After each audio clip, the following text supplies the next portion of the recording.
প্রত্যেকটি অলিতে গলিতে দাঁড়িপাল্লা এখন সয়লাভ করে গিয়েছে, ঠিক কিনা বলেন?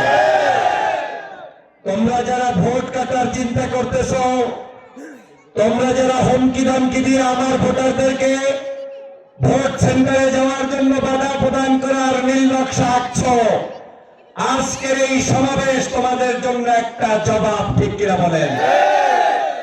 আমার মা বোনেরা ঘর থেকে বের হয়ে সমাবেশে উপস্থিত হয়ে প্রমাণ করেছে নির্বাচনের দিন এই মা বোনেরাই নির্বাচনের কেন্দ্র পাহারা দিবে, নিজের ভোট প্রদান করবে, ভোট গণনা করে তারপরে ঘরে ফিরে আসবে, ঠিক কিনা বলেন? জামাত ইসলামের ভোট তোমরা এখন গ্রামে গ্রামে গিয়ে এক সময় গুনতা আর বলতা যে জামাত ইসলামের ভোট আছে কয়টা, আর আমি এখন বলি জামাত ইসলামের ভোট কয়টা আছে এইটা গোনার দরকার নাই। গ্রামের কৃষক শ্রমিক এখন বলে ওই বিএনপি কিংবা অন্য দল করে করে একটু তালিকা করে দেখাও। তোমাদের দলের লোক এখন আর খুঁজে পাওয়া যায় না। আমি প্রিয় ভাইরা আমার আপনাদেরকে উদ্দেশ্য করে বলতে চাই, রাজাপুর কাঠালিয়ার এই দাঁড়িপাল্লার বিজয় দেখে প্রতিপক্ষের মাথা কিন্তু ইতিমধ্যেই খারাপ হয়ে গেছে, তাদের কিন্তু ঘুম টুম হয় না। আপনারা হয়তো এখনো ভালোভাবে ঘুমাইতে পারেন, ক্যাম্পেইন করেন, সংসার নিয়ে আরামে আছেন, কিন্তু ওদের যারা দল করে তারা আরামে নাই। কারণ তারা যদি ওই নেতাকে নির্বাচিত করতে না পারে তাহলে 5 বছর চাঁদাবাজি করতে পারবে না, অন্যায় করতে পারবে না, মামলা হামলা করতে পারবে না। এই জন্য সব চাঁদাবাজগুলো খাই খাই করে রাস্তায় নেমে গেছে। আর আমরাও তোমাদের এই চাঁদাবাজগুলোকে প্রতিরোধ করার জন্য সর্বোচ্চ শক্তি নিয়ে আমরা রাজাপুর কাঠালিয়াবাসী জাগ্রত আছি, ঠিক কিনা বলেন? অনেক হয়েছে।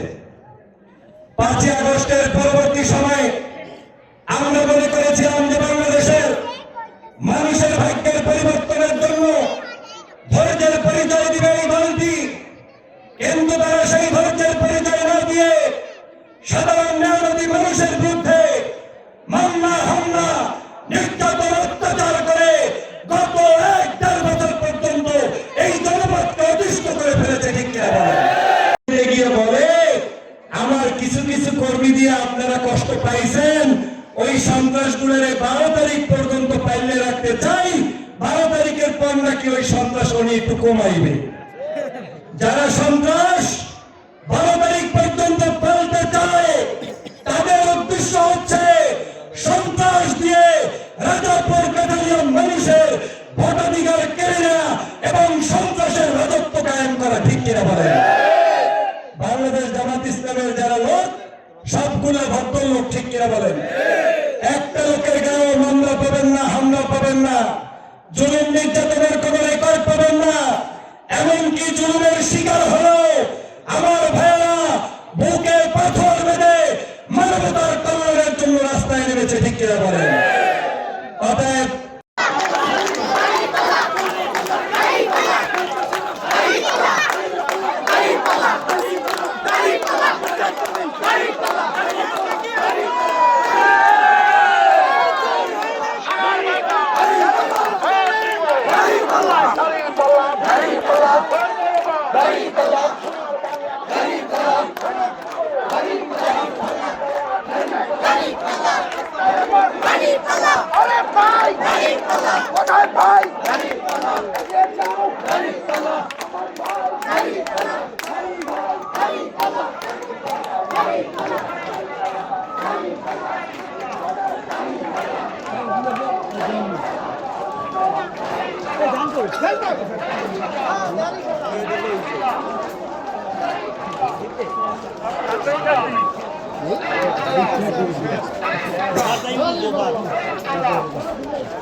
দাঁড়িপাল্লা